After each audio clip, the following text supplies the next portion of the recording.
મહેસાણા ભાજપમાં સ્થાનિક સ્વરાજની ચૂંટણી પહેલા જ મોટો રાજકીય ભડકો જોવા મળી રહ્યો છે। ઉમેદવારોની જાહેરાત બાદ પાર્ટીમાં અસંતોષ ઉગ્ર બન્યો છે। મહિલા મોરચાના આગેવાનો દ્વારા રાજીનામાની સાથે ગંભીર આક્ષેપ પણ કરવામાં આવ્યા છે। મહેસાણા શહેરમાં ભાજપ દ્વારા ઉમેદવારો જાહેર થયા બાદ આંતરિક વિરોધ સપાટી પર આવ્યો છે। મહિલા મોરચાના શહેર મંત્રી અંકિતા મોઢ અને તાલુકા મહિલા મોરચા પ્રમુખ અનિતા ચૌધરીએ પોતાના પદ પરથી રાજીનામું આપી દીધું છે। આ બંને આગેવાનોના રાજીનામા બાદ રાજકીય વાતાવરણ છે તે ગરમાયું છે। એટલું જ નહીં પરંતુ મહિલા મોરચાના મહામંત્રી પર પણ આરોપ લગાવવામાં આવ્યા છે। કયા પ્રકારના આરોપ લગાવવામાં આવ્યા છે મહેસાણાની આ ભાજપ મહિલા મંત્રીઓ દ્વારા સાંભળો। બસ નારાજ એક જ છું। હું આજે પાર્ટીમાં 16 વર્ષથી આજે ભાજપમાં કામ કરું છું। પહેલા મને સરળ ઇન્ચાર્જ જિલ્લામાં બનાવી હતી। આજે ઉપર કાર્યકર્તાઓમાંથી મહામંત્રીમાંથી હું કાર્યકર્તામાંથી જિલ્લા ઇન્ચાર્જ આવી, વોર્ડ પ્રમુખ શક્તિ કેન્દ્ર ઇન્ચાર્જનું કામ કર્યું છે, બૂથ લેવલથી મેં કામ કર્યું છે અને આજે હું મહામંત્રી બી મારી 2 ટર્મ પૂરી થઈ ગઈ છે। અને એક આશા હતી કે જ્યારે વિશ્વકર્મા સાહેબે એવું કીધું હતું કે પાથરવા વાળા, ખુરશીઓને સાફ કરવા વાળા, ઝંડા લગાવવા વાળા એવા દરેકના આજે ટિકિટમાં ગણતરી થશે। તો અમે આજે એ આશા લઈને આજે અમે આખા ફોર્મ ભર્યું હતું।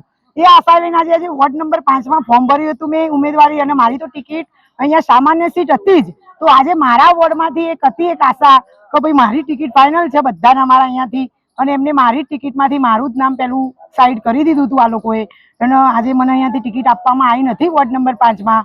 એનાથી હું ખૂબ જ પાર્ટી તરફ હું નારાજ છું અને પાર્ટી બહુ જ મારી જોડે ખોટું કર્યું છે। હું 16 વર્ષથી બૂથ લેવલથી કામ કરું છું કે દરેક સોસાયટી ઘર કરીને આજે મેં કોઈ જગ્યા મારી વોર્ડમાં તમે જઈને પૂછી આવશો તો તમને ખ્યાલ બી આવશે કે કોઈ જગ્યા મારું કામ નિષ્ક્રિય નહોતું। એમને એમ કીધું બહેનો લાવો તો મેં બહેનો બી લાવીને એમના ગમે તે પ્રોગ્રામમાં કામ આપ્યું છે।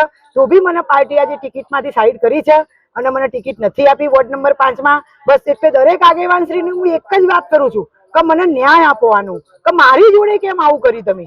મેં તો તમે જેટલું મને આજે સુધી કે ભાઈ રોનકભાઈ ના કરવાનું તો ઓકે, આજ સુધી મેં કદી તમારા કામમાં વિરોધ નથી કર્યો, કદી કોઈ કામે તમે ના નથી પાડી મેં પાર્ટીને। તો મારું જ કેમ નામ અહીંયા 5 નંબરમાંથી સાઈડ કરવામાં આવી, એનો ન્યાય જોઈએ છે। તો હું બસ આના ન્યાય માટે એક અપેક્ષા રાખું છું દરેક આગેવાન। મારો હોદ્દો મહેસાણા મહિલા મોરચામાં મંત્રી તરીકે છું અને મેં રાજીનામું બસ એટલા માટે જ આપ્યું કારણ કે મારી ટિકિટ કપાઈ છે। હું અત્યારે વોર્ડ નંબર 6માં કાર્યકર્તાની તરીકે છેલ્લા 5 વર્ષથી કામ કરી રહી છું।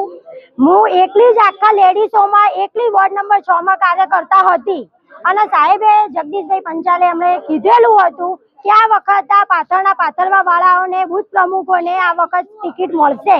તો આ વખત મારી ટિકિટ શા માટે કપાઈ છે એ મારે જાણવું છે। મહેસાણામાં જેટલા ટિકિટ મળી છે એમાં કેવા લોકોને ટિકિટ મળી છે? કોઈને ઓળખતા પણ નથી, જે સક્રિય સદસ્ય પણ નથી એવા લોકોને ટિકિટ આપવામાં આવી છે। પહેલા સાહેબોએ બધા એમ કીધું હતું કે જે સક્રિય સદસ્ય હશે અમે એમને પહેલા ચાન્સ આપીશું। તો મને એક પણ એવી લિસ્ટમાં બતાવો કે એમનો કોઈ પણ બહેનોનું કે જેન્ટ્સોનું કોઈનું નામ છે જે સક્રિય સદસ્ય છે। સક્રિય સદસ્ય અત્યારે હાલમાં કોઈ પણ નથી, એવા લોકોને તમે ટિકિટ આપીને બેઠા છો। એ વસ્તુ બિલકુલ વ્યાજબી નથી અને અમે સક્રિય સદસ્ય હતા। અંકિતાબેન, જે અનિતાબેને આક્ષેપ કર્યો કે પૈસા લઈને ટિકિટ બદલી દેવામાં આવી, આ બાબતમાં તમને કોઈ તથ્ય લાગે? એ મને કોઈ આઈડિયા નથી, કદાચ હોઈ પણ શકે છે અને કદાચ ના પણ હોઈ શકે છે।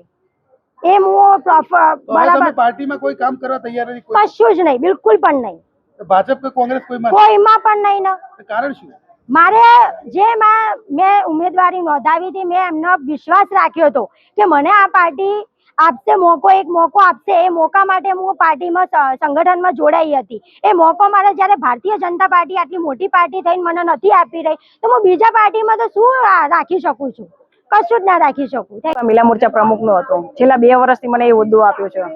તો આપણે કેમ રાજીનામું એટલા માટે આપવું પડ્યું કે જ્યારે મોદી સાહેબ એમ કે છે કે બહેનો આગળ વધો, જ્યારે અમે આગળ વધવાની કોશિશ કરી, ટિકિટ માંગી, ટિકિટ આપી પણ ખરી અને રાત્રે 9, 9:30 સુધીમાં નક્કી હતું, ફાઇનલ હતી, અને પછી એમ કે છે કે તમારી ટિકિટ કપાઈ ગઈ।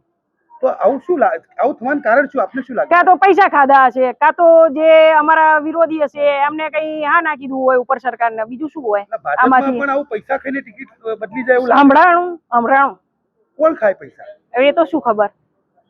તો આપને શું લાગે છે આપની ટિકિટ કાપવા પાછળનું કારણ શું હોઈ શકે? કારણ તો ખબર નહીં, હવે સરકાર અમને જવાબ આપે ત્યારે।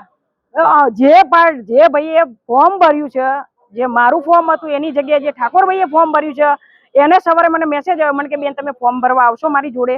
મેં કીધું ના, મારે આજ મીડિયામાં ને ન્યૂઝમાં જવાનું છે, બધાને મારે કહેવાનું છે કે ભાઈ મારી ટિકિટ કેમ કાપી, એના માટે મારે લડત લડવાની છે. તો એને મને ઉલટાનું એમ કીધું કે રાત્રે સમીકરણ બનાવ્યું, ઠાકોર સમાજનું સમીકરણ કરાયું ને ઠાકોર સમાજના ટિકિટ. તો અત્યાર સુધી શું હતું? તો એમને પહેલેથી જ ના પાડી દેવી હતી ને. જયારે નટુજી ઠાકોરને અમે કહેવા ગયા કે સાહેબ હું ફોર્મ ભર્યું છે, તો એમને ઉલટાનું મને ફોર્મ નતું ભર્યું એ પહેલા અમને શાબાશી આપી કે આગળ વધો, અમે તમારી સાથે જ છીએ. તો એ વખતે જ એમને ના પાડી દીધું તો અમે ભરત જ ના.